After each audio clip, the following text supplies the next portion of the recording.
Are you like me? Were you sick of seeing this script all over the internet and not knowing what it means? You figured you'd at least learn how to sound it out, so after some research, you can pronounce some words like "pожалуйста попишите." Great. Now you feel a little less fake when you press that translate button. For many people, this is as far as they get when it comes to learning this script, the Cyrillic script. When learning a language as an adult, the next step after learning how to read is learning how to write. But so many learners of the Cyrillic script never get to make that jump to the writing phase because typing Cyrillic on a computer is so much more difficult than in Latin. A lot of people put Cyrillic letter stickers on their keyboard, but that's just a band-aid solution. The goal is to be able to type without looking down at your keyboard, right? And besides, those stickers can ruin your keyboard, they cost money, and they'll eventually wear off anyway. So what's the legitimate and free solution? On my journey to learn Cyrillic, I wondered this for a while, but then I remembered the touch typing games that were available to me as a child. Granted, online games like RuneScape taught me more about typing than these touch typing games ever did, but I figured it was a good starting point for Cyrillic. So I started to do some research, and I found a completely free typing game for the Russian keyboard called VerseQ. And it seemed perfect for someone who's never typed in Cyrillic before. As Russian is the most widely used Cyrillic language, and most people who know Cyrillic also know Russian, I figured I'd give it a shot. So I downloaded it and got to practicing.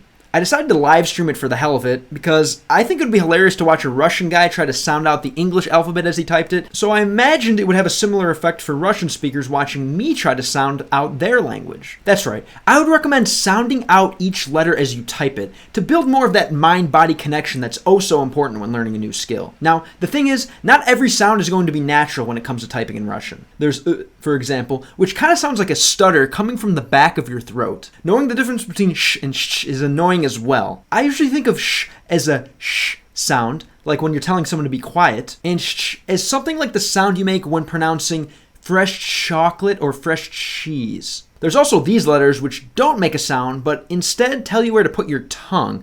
If you want to know more about that, I have videos available on my channel.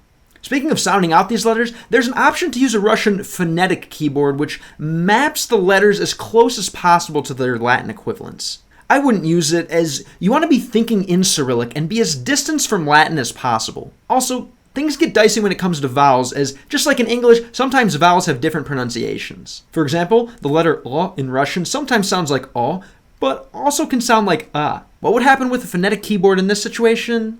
A mistake. You want to know exactly what letter you're picking and not tie it to any Latin sounds. Besides, if you're still learning pronunciation, there's too much up for debate. Is the Russian letter E more like the English letter E or I? Well, what about the Russian letter Ye? Did I mention there's also a letter Yo?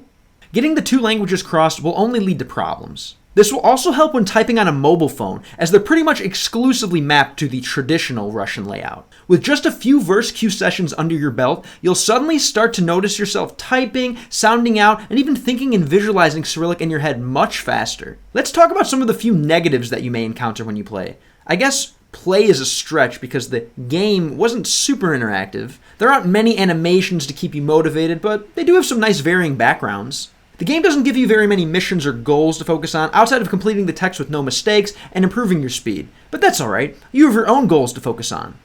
Don't you?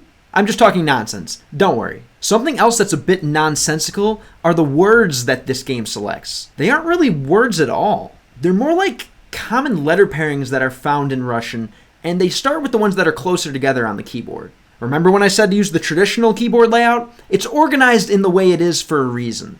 For example, the letters P and R commonly go together in Cyrillic languages. Conveniently enough, they're located right next to each other on the keyboard. What's not convenient is that the letter R in Russian and the letter P in English look basically identical, but that's why you have to sound them out while you type them. Here are some common tricks to remember when typing with the Russian keyboard. Number one is that C is the same. That's right, the letter S in Russian and the letter C in English look the same, and they use the same key in the Russian traditional layout. Press the letter that looks like C, and you'll get the letter that looks like C, whether you're using the English or the Russian keyboard. I use this as one of my many bases when typing in Russian. Just remember, the letter that looks like C sounds like S. Of course, the traditional bases provided on most computers are the little bumps that are on the F and J key. Kind of random letters to select, but in the Russian layout, they're a bit less random. The left F key is an A on the Russian keyboard, the first letter, just like in English. The right bump on the J key is an O, another very important letter in Cyrillic. Most words are going to have an a or an o, and if they don't, they'll likely have a ye or an i, which are short distances away from your base. One final trick is knowing that right next door to the left of the letter a